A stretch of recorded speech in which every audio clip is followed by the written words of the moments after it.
Student, आज हम पढ़ेंगे chapter 6 natural vegetation and wild life. इस चैप्टर में हम वेजिटेशन, उसके टाइप, क्लाइमेट कंडीशन और इंडिया की वेजिटेशन और वाइल्ड लाइफ के बारे में पढ़ेंगे।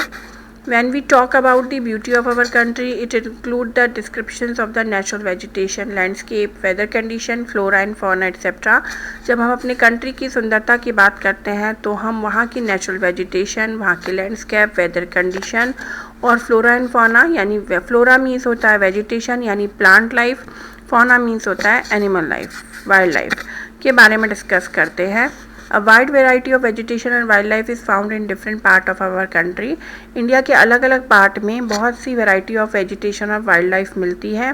तो सबसे पहले ये आता है कि क्या रिलेशनशिप है एल्टीट्यूड, टेम्परेचर, रेनफॉल कंडीशन का वेजिटेशन और एज वेल वाइल्ड लाइफ की कंडीशन में। Plant that grow naturally without any human interference comprise the natural vegetation. Natural vegetation यहाँ का डेफिनेशन होती है कि वो प्लांट जो नेचुरली ग्रो कर जाए बिना किसी ह्यूमन इंटरफेरेंस के, तो उनको हम नेचुरल वेजिटेशन कहते हैं। जैसे हमारे फॉरेस्ट हैं, बड़े बड़े हमारे ग्रासलैंड्स हैं जो किसी ह्यूमन ने नहीं ग्रो किए होते, डेजर्ट में भी वेजिटेशन होती है, तो ये सब जो है वो नेचुरल वेजिटेशन कहलाती है। ये जो यहाँ पे चार्ट बना हुआ है, ये आप अपनी ज्योग्राफी के प्लेन एरिया में इस चार्ट को सुंदर सा बनाएंगे, एकदम साफ सुथरा, ठीक है।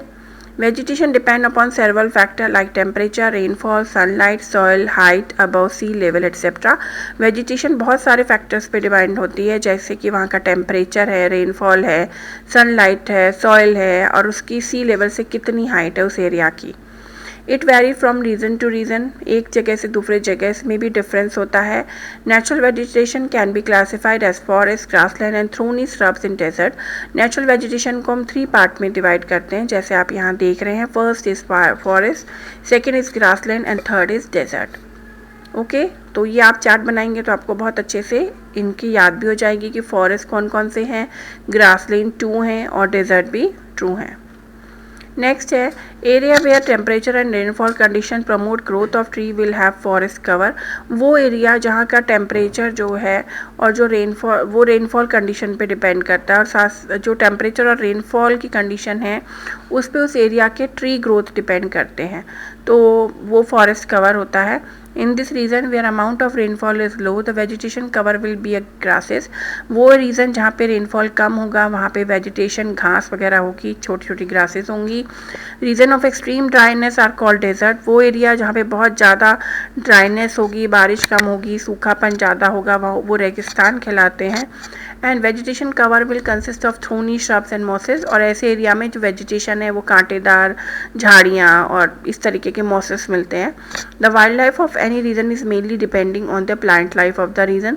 जैसी प्लांट लाइफ होगी वैसी उस एरिया की वाइल्ड लाइफ होती, क्योंकि जो जानवर होते हैं, एनिमल्स हैं, जंगली जानवर, वो इन्हीं फॉरेस्ट में रहते हैं, तो पूरी तरीके से ये इसी वेजिटेशन लाइफ यानी प्लांट लाइफ पे डिपेंड होते हैं।